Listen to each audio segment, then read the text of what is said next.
Olá, sejam bem-vindos a mais um episódio do nosso programa diário A Melhor Família do Mundo. E aí, pessoal, tudo bem?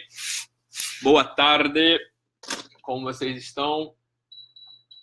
Passaram bem esse dia aí? Se vocês estiverem me vendo bem, me ouvindo bem, me avisem aí pelos comentários, para que eu saiba que está tudo bem com a transmissão.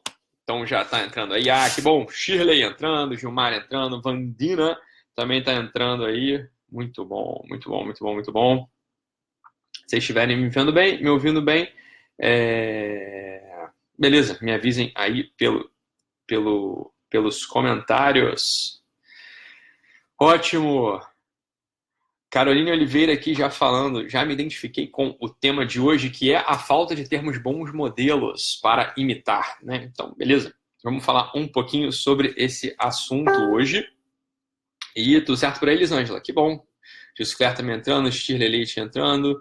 Ótimo, vendo e ouvindo bem, Geise. Não esqueçam de curtir a nossa página, quem não curtiu ainda, e de compartilhar esse ou outros vídeos aí para que mais gente possa receber o conteúdo. Claudiane Campos entrando também, Ivy Amista aí com a gente, Elisa Gonçalves, Márcia Oliveira, tudo bem, Márcia? Boa tarde, Joelma aí com a gente também. Perfeito.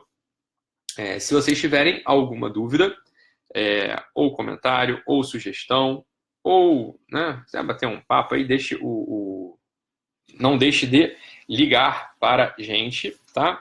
Então, o nosso telefone aqui do programa é o 21 99 388 9218. 21 99 388 9218. Se tiver qualquer, enfim, comentário, dúvida, sugestão, quiser bater um papo aí, pode ligar agora. Tá bom, pessoal? Perfeito. Olha só, Joelma Oliveira da Bélgica. Tudo bem, Joelma? Que bom. Beleza. Tá bom. Vamos lá, pessoal. Telefone aqui na minha mão. Se vocês quiserem perguntar alguma coisa, liguem aí, que a gente já vou botar aqui para tocar, porque às vezes vocês ligam, mas eu tô aqui empolgado, vou falando, e acaba que eu não atendo. Aí pronto, aí fica todo mundo triste, eu fico triste, depois eu faço, puxa, eu deveria ter ligado, deveria ter atendido a pessoa ali, tudo bem. Então, pessoal, o que acontece? O tema do programa de hoje é justamente esse, sobre a falta de termos exemplos, né, bons modelos para que a gente possa imitar.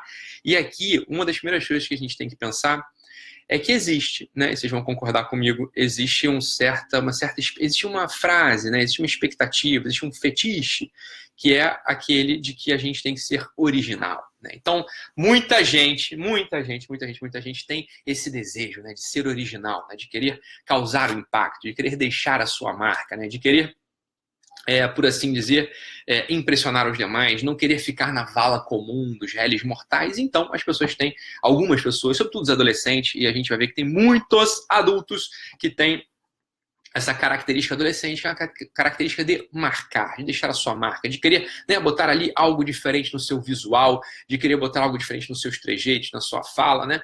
E para se distinguir, né, da vala comum dos réis humanos. Isso aí acaba acontecendo muito, essa é uma sociologia muito típica que a gente pode observar entre os adolescentes do nosso tempo. Né, de que a gente pode observar entre os adolescentes do nosso tempo e alguns adultos, né, infelizmente, muitas vezes nós mesmos temos essa ideia, né, de querer ser original, né, de querer ter um emprego diferente dos demais, né, de querer ter um jeito de apresentar aquele trabalho, um jeito de atender aquele cliente, um jeito de falar com os outros assim, de modo assim, muito, por assim dizer, típico, né, sui generis, né, próprio em seu gênero, e acaba que esse fetiche, né, esse desejo, essa inclinação nos faz perder de vista, né, as pessoas que a gente pode imitar no final das contas. Porque veja bem, se a gente tivesse que recriar tudo, né? Se a gente tivesse que recriar mais uma vez toda a civilização que está por trás da gente não seria capaz de fazer isso, né? A gente não seria capaz de fazer isso absolutamente. A gente precisa, e é bom que a gente tenha pessoas que a gente possa imitar, né? É uma graça, é uma bênção, é uma alegria quando a gente consegue encontrar uma pessoa que a gente olha para ela e fala assim, putz, essa pessoa é bacana, essa pessoa é legal, né? Quero imitar, quero ser igual a ela. Isso aqui não tem nada, né? Não tem nada de demérito. Não tem nada de baixo, né? Não tem nada de ruim, não tem nada de depreciante, não tem, isso aqui a gente não fica depreciado, né? A gente não vai se depreciar quando a gente olha para alguém, né? A gente olha para alguém e fala assim, essa pessoa aqui é uma pessoa que eu gostaria de imitar, né? Então, Para começar, né, para conversa de conversa, um dos dramas da nossa época, esse é um drama terrível, né, um drama verdadeiro, um drama terrível, um dos dramas da nossa época é que a gente encontra, né, e me desculpem, né, os anciãos, a gente encontra poucas pessoas maduras que a gente queira imitar, ou que a gente possa imitar. Ou poucas pessoas maduras que sejam, de fato, né, me perdoem mais uma vez a palavra, que sejam dignas, né, de serem emuladas, de serem imitadas positivamente. Muitas vezes a gente vê, né, no shopping, muita gente vê no mercado, pessoas que cruzam pela gente, pessoas mais velhas, pessoas às vezes assim com aquele ar de maturidade, senhoras ou senhores com 70 e poucos anos, que muitas vezes dão conselhos ou fazem sugestões ou apontam para coisas absolutamente irrelevantes da vida. Pessoas que não estão ali na sua dimensão, não estão ali com a posse da sua dimensão mais profunda, com a dimensão mais profunda do ser humano, pessoas que não estão completamente conscientes da sua instalação humana. Muitas vezes a gente encontra pessoas com 70, 80 anos, como eu já disse aqui em outros programas, valorizando virtudes próprias da juventude, né? Virtudes próprias da juventude, não virtudes próprias da velhice. Falei, então o que são virtudes próprias da juventude? Já falamos aqui algumas vezes. São as virtudes do movimento, da agilidade, da beleza, né?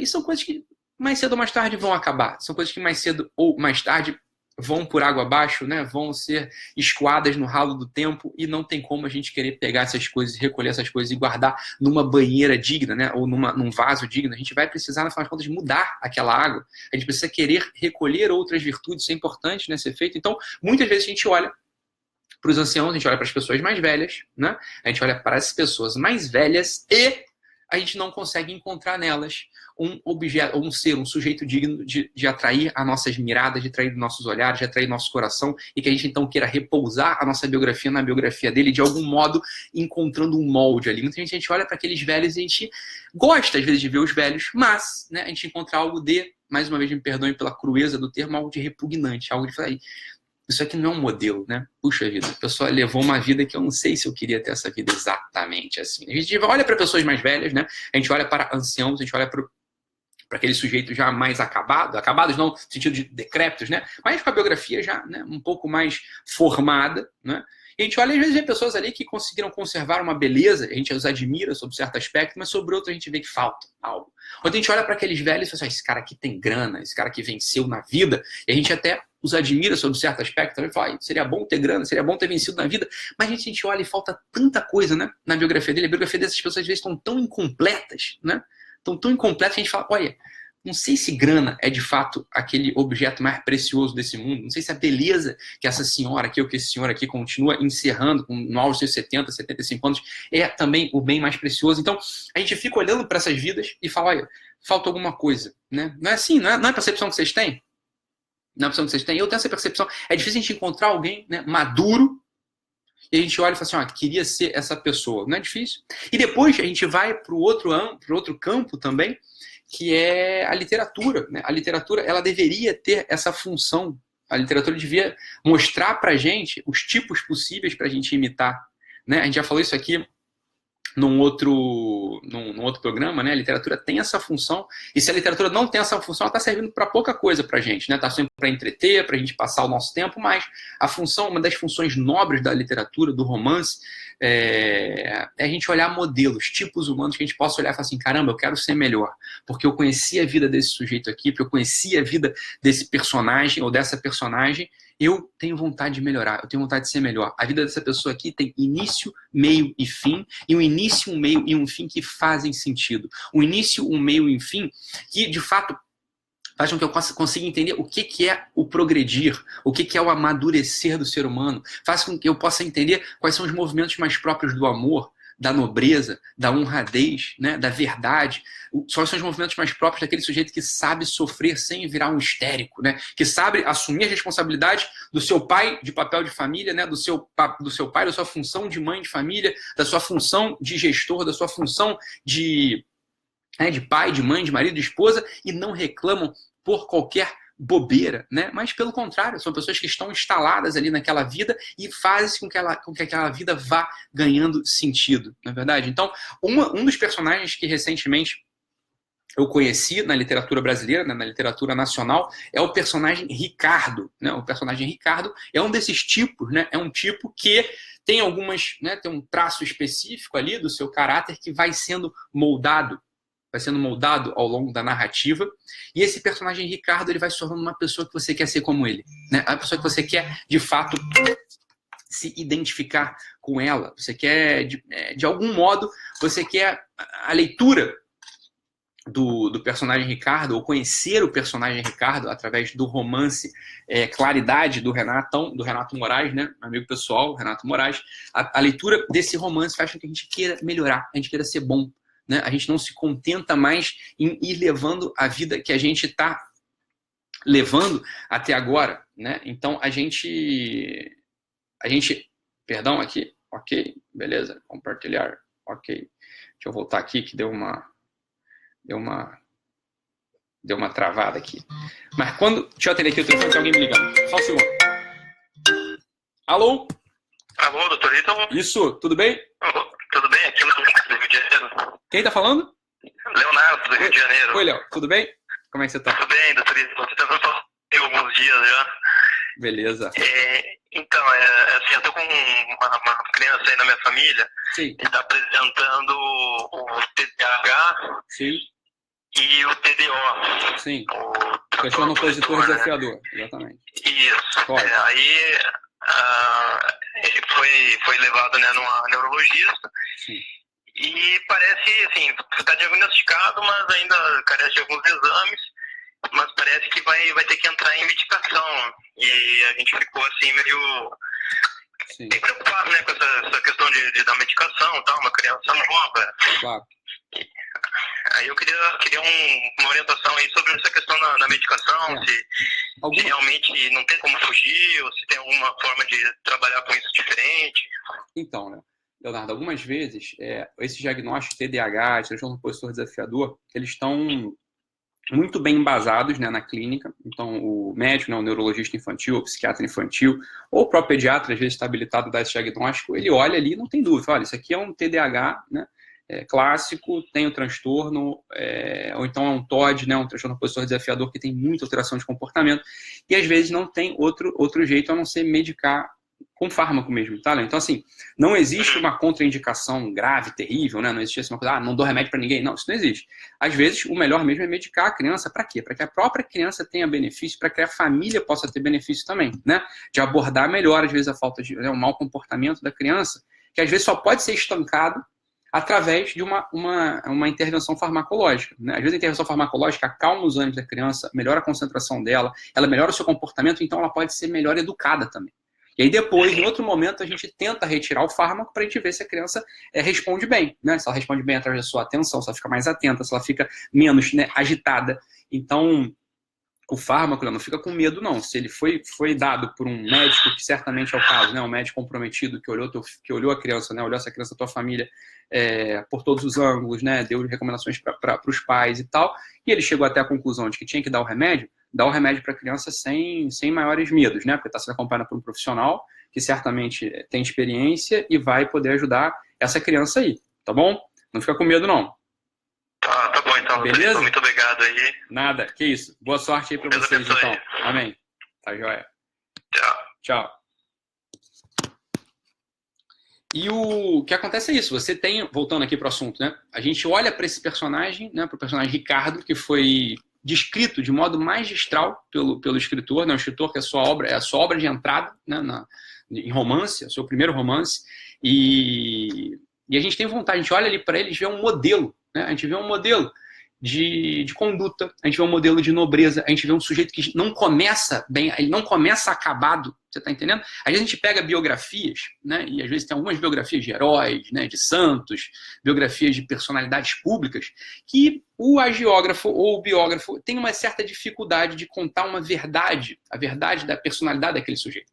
Às vezes o biógrafo já apresenta pra gente a vida acabada, né? Então, só, aqui já tem um sujeito perfeito e eu só vou contar a história das perfeições desse sujeito. E a gente tem uma dificuldade de se identificar, porque aqui, creio que nenhum de nós, né, seja perfeito, nenhum de nós está acabado aqui, a gente sempre pode melhorar. E quando a gente olha para esse personagem, o personagem Ricardo, do romance Claridade, do Renatão, né, do Renato Moraes, né, o nosso grande... Esse aqui, Jennifer.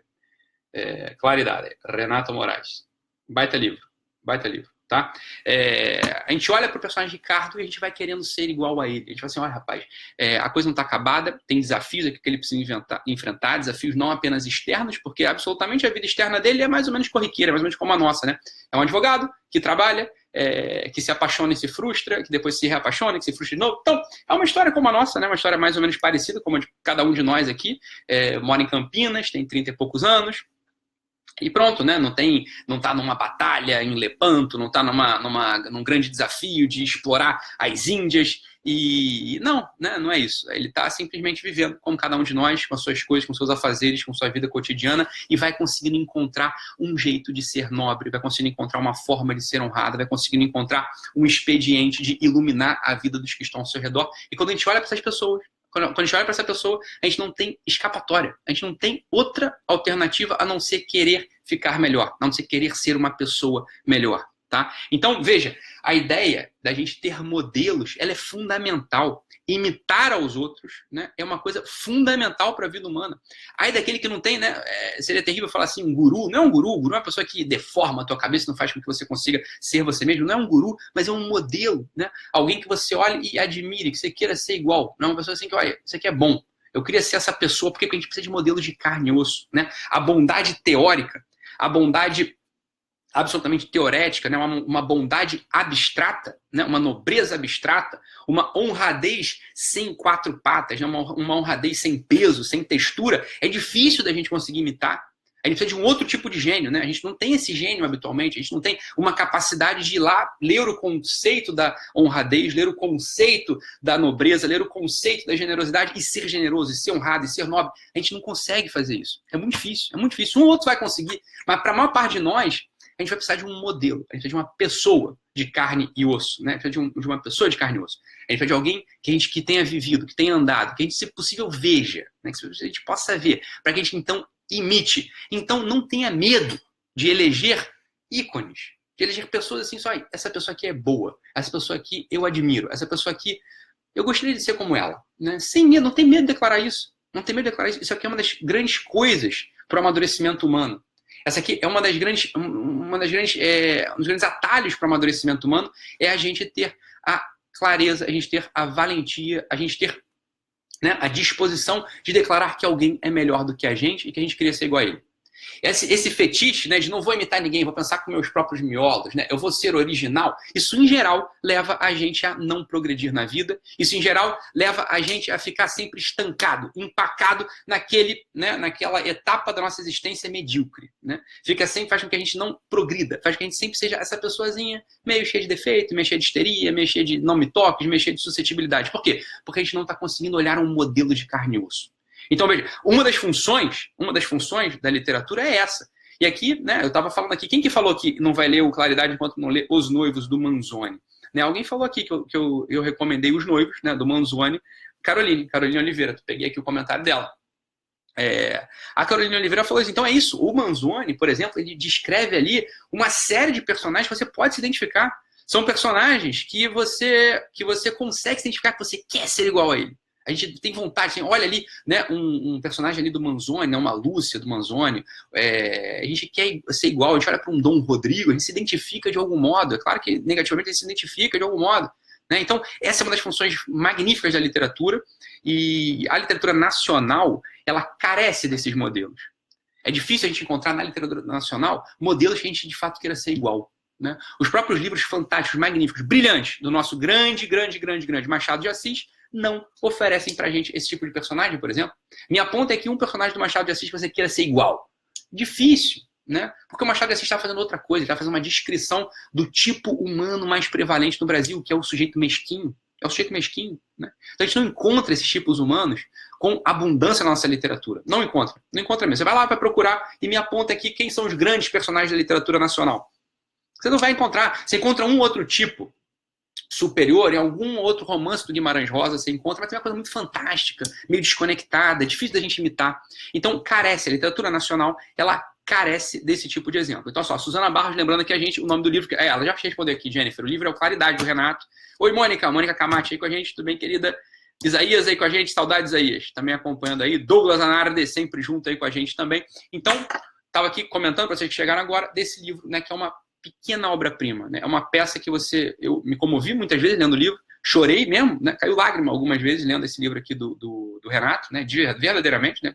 Caíram lágrimas nos meus olhos lendo o livro, ri outras vezes e, sobretudo, me identifiquei com os personagens. Isso aqui eu podia estar fazendo, isso aqui, né? Isso aqui, graças a Deus, eu não fiz, né? Isso aqui, puxa vida, que bom teria sido ser essa pessoa, que bom teria sido conhecer essa outra personagem aqui. Eu não vou dar spoiler no livro, né? Para não estragar, para não acabar com a graça, né? Mas essa aqui é a ideia, né? Procurar romances, procurar literatura é fundamental para a gente. E melhor se a gente pode encontrar pessoas de carne e osso, que a gente possa perguntar, que a gente possa interagir, que a gente possa tocar, que a gente possa ver. Né? Isso aqui sim é uma grande graça, uma grande dádiva, e a gente não precisa ficar com aquela, não, isso aqui, essa pessoa, não quero ser igual a ela, isso é bobeira, né? Isso é bobeira, isso aí mata a generosidade, mata essa nossa capacidade de expandir nosso coração, de expandir nossa biografia, e de fato chegar a realizar uma vida que vale a pena ter sido vivida. Então é isso, pessoal, fiquem com Deus, um abraço, obrigado pela audiência, e amanhã nos encontramos nesse mesmo horário, nesse mesmo canal, fiquem com Deus e até mais.